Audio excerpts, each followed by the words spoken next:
Hello, everyone, and welcome to a video game review of the best month ever with the best boys, Get Silius, and Sif Scott. Before we get in the review, please subscribe to the channel. It helps us out a lot, makes the numbers go up because numbers are cool, I guess. Hit the bell as well to be notified next time we go live with game reviews, gameplay, and other video game content you will definitely enjoy in the future because the content, trust me, you'll like the content we have here. And leave a comment below. It really helps us out in the algorithm, and you can say anything you want that isn't inflammatory, which will be nice. Yeah, and if you haven't already, uh, in the description there will be our social medias where you can follow us, and we'll talk more about what our social medias are later in the video. So Scott, let them know who are the developers and creators of this game. Best Month Ever was developed by a Warsaw Film School video game and film production studio and published by Clubator. And luckily for us, this copy of the game that we are able to review was given to us by the publisher Clubator, and as such, we thank you for it. Yeah. So let's talk about this game in total, but let's talk about the graphics and aesthetics of the game, the look, the everything in the game. I think the game looks really gorgeous with its shading, its I would say its graphical choice. The characters look pretty good in and their polygon things. The only thing I would have a complaint about the graphics is how the story goes. It lacks a couple things that other point click games have. But Scott, before we get into that, what do you like about the game graphically? I really like the way that it works with the camera angles. So because of how like they're stationed in the 3D with like more lower res kind of polygons, they have the camera angled like in an away kind of way that focuses more on those total like landscape of the whole entirety of it. I really like it that way, and it kind of gives me a reminiscent feel of the 12 minutes. That's cool. So the thing is, the thing I have a problem, I guess like this, still problem is that for somebody who plays myself a lot of traditional point click games, from games of yesteryear, such as older LucasArts games and Sierra Online games, to playing modern point click games created by Grundy Slav Games and Wadget Eye Games, this game particularly doesn't have facial features or in a way you can see characters' facial expression and emotes. So without a portrait ruin in certain conversations where the story is tense, where you can kind of feel their facial, it's not there. So it makes me a little bit feel disjointed. Though the story is very strong in that way, a lack of a portrait that can show their face or I would say facial features help too, because there's a lot of spicy things that happen in this game. Yeah, I think that's my big thing with it too, is that we don't get to see the emotion, especially with this game being such an emotional game and having like a lot of big moments. Yeah, and without the facial features, it just takes away a lot of that. So I kind of got it downgraded in some capacity.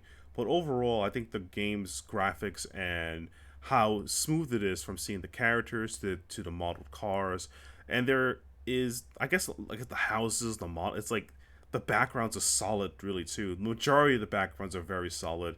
I have to give this game, like when it comes to graphics and aesthetics, I give it like a 3 out of 5. How do you feel about that, Scott? Yeah, 3.5 out of 5. Yeah, it's good. It's enjoyable, but It's always room for improvement for something like this, but it definitely does work when it works. So the next thing we're going to talk about the game is how the game sounds, the audio design, sound design, everything.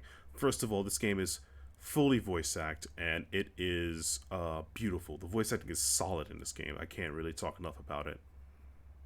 Yeah, honestly, the voice acting is what really sells the emotions, I think, the best in terms of everything that we see.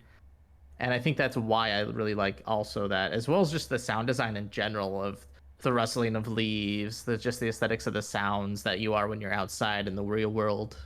Yeah, it definitely feels like whatever setting you're in, the sound matches it too. It even matches the emotional moments.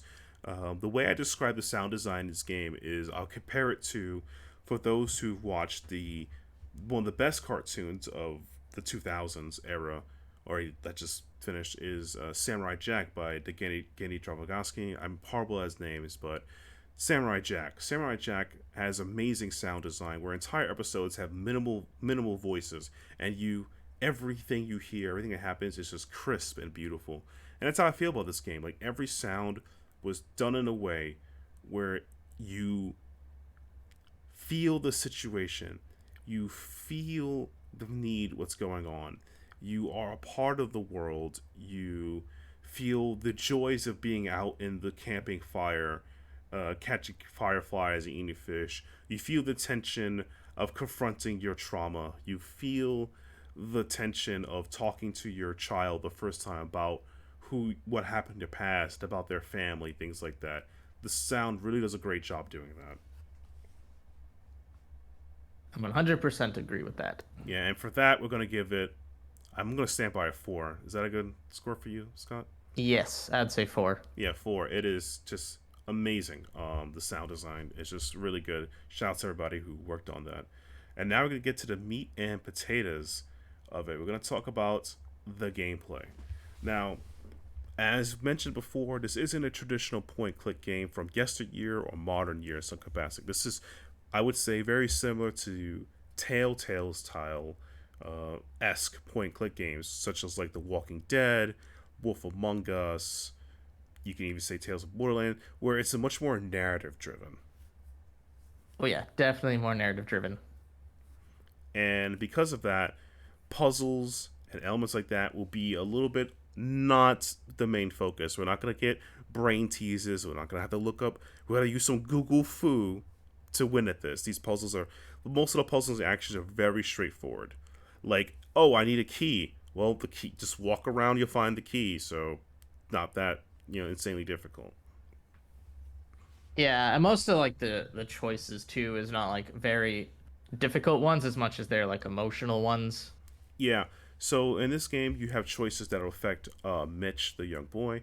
You have 3 stats to build up: righteousness, confidence, and relationships. And the choices you make affect Mitch in that way.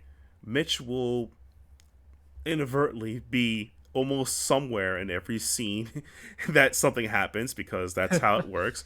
Mitch has Yeah. attained Clementine powers, where Clementine, remember this, So so basically your decisions affect them in the way where that will affect their lives going forward. So it's really interesting, which gives the game multiple endings and multiple reasons to play through if you're interested to see all the endings, good, bad, and just watch the world burn ending. Which is the neutral one, of course. Neutral is burning the world. Okay. All right, scorched earth. So, with that in mind, the gameplay is serviceable to enough where it takes away some of the monotony. There are some cool quick time events and mini games involved in it, and they just work. They work the way they work. The only, I would say, downside of the gameplay is that sometimes, at least from the mouse perspective, it's not that responsive from times. That you have to be a little closer, some things or whatever, and some of the mini games are more designed, feels like more designed towards pad than keyboard, because I played majority of this on keyboard, and the racing level on keyboard was a little harder than I thought it would be. A little more tough. Yeah, but if It's I was no on, Forza. yeah, it's not Forza. Yeah, so we're not getting there yet. It's no Mario Kart, that's for sure. But yeah, but that's about it. Um, but the mechanics of it's pretty simple. It's the gameplay does help a lot more because it takes away from it being a I'll use a coin term that Scott may define further, an interactive video. Scott, give them a definition what you call an interactive video. So like an interactive video, I'd say is like well, I guess the newer Netflix like kind of choose your own adventure kind of deals where things happen and you get to make a choice and then see where it goes. So you have kind of a small inclination of how the place can actually go or how the ending will actually go. But with this game in particular, I think a lot of the things is there's a lot more choices for you to make than in most, I'd say, interactive videos. Yeah, and the gameplay isn't make it like a interactive video. It's much more a little more engaging than that. So there's more to do. It's just like, all right, I click the thing. When's the next cutscene? That's not happening. So, But for all in all, though, I feel like I'm giving the gameplay a solid three. Yes, I would say three. Yeah, it's the gameplay for playing the game. It works. It's functional. It doesn't break the mold or anything whatsoever, and it is enough of it where you are playing this game because it's a very narrative-driven game. So you have to work between that. Now we have to talk about how we truly feel about this game and the final score of this game. And it's not a zero, so that's the first step. It's not a zero. It's not a bad game. It's not a bad game. This is actually an excellent game that deals a lot of topics that I didn't expect very well and very mature. It's very heavily narrative driven, and I think that's an actual strength of a game like this. Yeah, honestly, I really do appreciate that most of the ways that this game is kind of designed is based on an emotional narrative experience. And the story itself reflects that in a very good way, especially just the concepts of what you do affects Mitch and how he grows up to be a person. Yep. And I think that's a really cool mechanic. I think it's cool the way they got it done.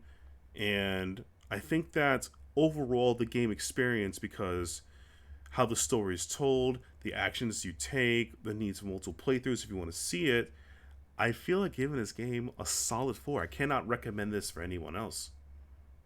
Yeah, Can't. I'd give it about a four. Yeah. I'd honestly say this is a really good game. I'd check it out, but I'd also be wary that you don't have any issues of like maybe past experiences of PTSD with, say, racism or sexism or like emotional abuse, And other. because this game has all of that Yep. And more trauma. Yeah. and more, Yeah. lots of trauma. Yeah. So if like that kind of stuff gives you any kind of like triggers or warnings or things that make you feel like uncomfortable, then yeah, I'd probably steer away just because this deals with all of that. But Mm-hmm. I think it deals with it in a really interesting and a good way, Yeah. especially with how the best month ever is the best month ever. Yeah. And I think it deals with a lot of it. It answers a lot of questions like if you had a limited time on Earth, what would you do for your child to make sure they have a good future? What are you willing to take out? Like things like that, right? And I find that interesting as a thing goes by, and it's also like I feel a lot of the connections with some of the characters how it works because um again the race content with racism, like you get to see like if for those people who never lived in the 60s. I didn't live in the 60s. I'm not that old. You get to see like elements of racism and how overtly casual it was. An example of this would be meeting the young kid Butch. Butch was spewing so much racist terminology. I was like, holy snap, kid. Like, what are you, a troll on like 4chan or something? Are you on Twitter? Like, what is wrong with this kid? But it shows that because he was raised this way wrongly, and that it's wrong to do this, if you live in a society that makes this, it becomes casual, and it's an experience to understand. Like, I'm glad we have moved a little further from this. We're not perfect, but oof, that would have been not a good time to live in for anybody. No. Holy snap, that kid was like doo doo doo doo. But it's again, his parents taught him it, so I blame the parents. And we did. At least I'll give it, everyone credit who worked on this game. This Uncle Judd is a dud. We took care of him. All right, Uncle I'm Judd got taken care of the best way possible. the best way possible. He deserved it. That creepo. So honestly, I recommend this game for anyone who likes Telltale X games, who loves strong narratives, who don't mind not deep gameplay as much. No insult to the gameplay. Who wants to enjoy a good narrative with choices they make and like to see it and have an experience. Definitely up your alley. I can't really recommend it more than enough. And I guess that's everything on my end. Scott, you have any final words for this game? I really enjoyed the time that we spent in this game. I really appreciate a lot of the points that it was trying to make with its narrative, with living in the 60s and like all your actions having an effect on, I mean, ultimately the people around you. And I think it's a really big strength of that game. So I agree that this is a really high recommended game. Mm-hmm.